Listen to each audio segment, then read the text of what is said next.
राज पुरोहित वशिष्ठ रामचंद्र से यह कहकर फिर धर्म युक्त और बातें कहने लगे। हे रामचंद्र, पुरुष का जन्म होते ही उसके पिता, माता और आचार्य ये 3 गुरु होते हैं।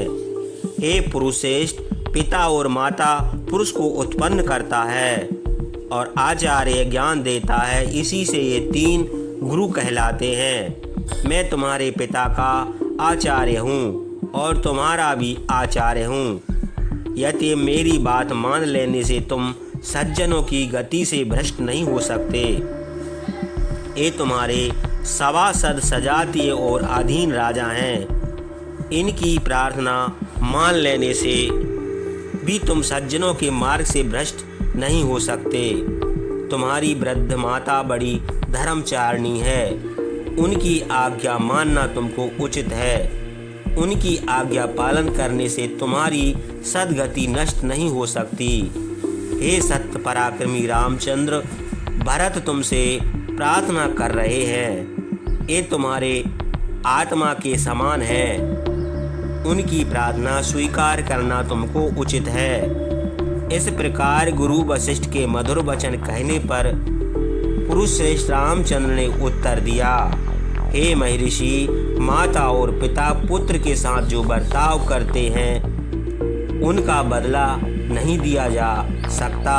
वे भोजन देकर, तेल और उपटन लगाकर, सोने की व्यवस्था करके, प्रिय बातें कहकर अनेक प्रकार से पुत्र का लालन पालन करते हैं। उनके उपकार का प्रत्युपकार किसी प्रकार भी नहीं किया जा सकता। महाराज दशरथ राजा थे, मेरे पिता थे, उन्होंने मुझे उत्पन्न किया है।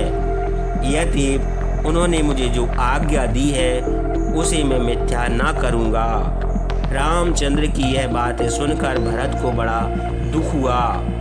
उन्होंने अपने समीप बैठे हुए सुमंत्र से कहा, हे सूत, तुम शीघ्र इस स्थान पर कुशासन बिछा दो। आर्य रामचंद्र जब तक मुझ पर प्रसन्न ना होंगे तब तक मैं पायोपेशन करूँगा, धरना दूंगा। जब तक ये मेरी बात मानकर अयोध्या को ना चलेंगे तब तक मैं जिस प्रकार ब्राह्मण अपना धन मांगने के लिए ऋणी के द्वार पर लेट जाता है, उसी प्रकार निराहार रहकर, उदास होकर इनके सामने पर्णशाला के द्वार पर कुशों के ऊपर बैठा रहूँगा। भरत की यह बात सुनकर सुमंत्र रामचंद्र की ओर देखने लगे। तब दुखित भरत ने स्वयं उठकर पृथ्वी पर कुश बिछा दिया। भरत को कुश बिछाते देखकर महातेजस्वी रामचंद्र ने कहा, भाई भरत, मैंने क्या अन्याय किया है जो तुम मेरे ऊपर धरना दे रहे हो? जिसका धन हर लिया गया हो वह ब्राह्मण अपने धन के लिए धन हरने वाले के द्वार पर धरना देता है, किंतु क्षत्रियों को धरना देने का नियम नहीं है।